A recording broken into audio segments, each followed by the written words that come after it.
হঠাৎ খবর এলো আমিনুল ইসলাম বুলবুল উড়ে গেছেন লাহোর। সত্যতাও মিলল বিসিবির সামাজিক যোগাযোগ মাধ্যম পোস্টে। ক্রিকেট পাড়ায় একটাই প্রশ্ন, বিসিবি সভাপতি কেন পাকিস্তানে? সাসপেন্সের পর্দা একটু একটু করে খুলতে থাকে। জানা যায় ভারত ম্যাচ বয়কটের ডাক দেওয়া পাকিস্তানকে বোঝাতে আইসিসির প্রতিনিধি আছেন লাহোরে।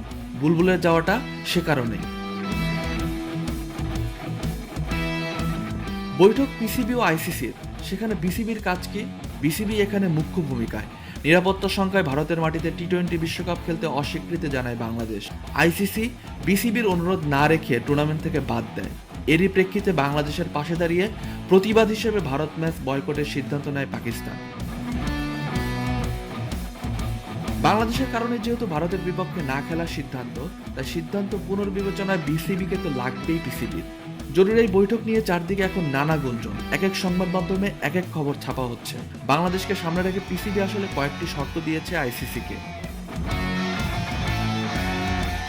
ভারতীয় সংবাদ মাধ্যম এনডিটিভি বলছে, আইসিসির কাছে 3টি দাবি উত্থাপন করেছে পিসিবি। প্রথমত, টি-20 বিশ্বকাপ খেলতে না পারায় ক্ষতিপূরণ দিতে হবে বাংলাদেশকে।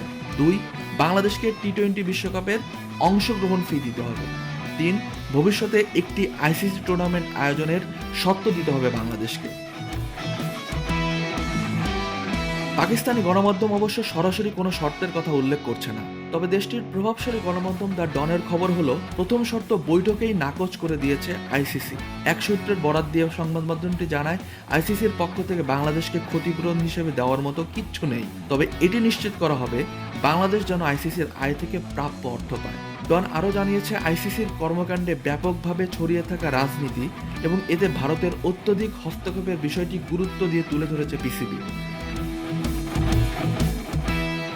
এদিকে পাকিস্তানি জিও টিভির খবর, আইসিসি ও বিসিবি নিজেদের মধ্যে প্রস্তাব আদান প্রদান করেছে। প্রায় 5.5 ঘন্টার দীর্ঘ বৈঠক শেষে আইসিসির ডেপুটি চেয়ারম্যান ইমরান খাজা প্রস্তাবগুলোর চূড়ান্ত অনুমোদন নিতে আইসিসি সদর দপ্তরে ফিরে গেছেন। অন্যদিকে বিসিবি সভাপতি বুলবুল বিষয়গুলো নিয়ে বাংলাদেশ সরকারের সঙ্গে আলোচনা করবেন।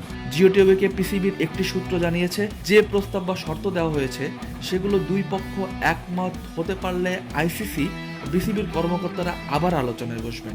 দ্য এক্সপ্রেস ট্রিবিউন জানাচ্ছে, ক্রিকেটের বৃহত্তর স্বার্থে পিসিবিকে ভারত ম্যাচের সিদ্ধান্ত পুনর্বিবেচনার অনুরোধ করেছেন আইসিসির ডেপুটি চেয়ারম্যান। বৈঠকে কয়েকটি বিষয়ে পাকিস্তান ও বাংলাদেশের অবস্থানকে সমর্থন করেছেন আইসিসির ডেপুটি চেয়ারম্যান। তাতে কি ভারত পাকিস্তান ম্যাচ নিয়ে ধোঁয়াশা কেটে গেল? পাকিস্তানি গণমাধ্যমের খবর অনুযায়ী 15 ফেব্রুয়ারির ম্যাচের ভাগ্য নির্ধারণ হবে প্রধানমন্ত্রী শেহবাজ শরীফের সিদ্ধান্তে। এর আগে আইসিসি থেকে বাংলাদেশ ইস্যুর ক্লিয়ারেন্স লাগবে পাকিস্তান।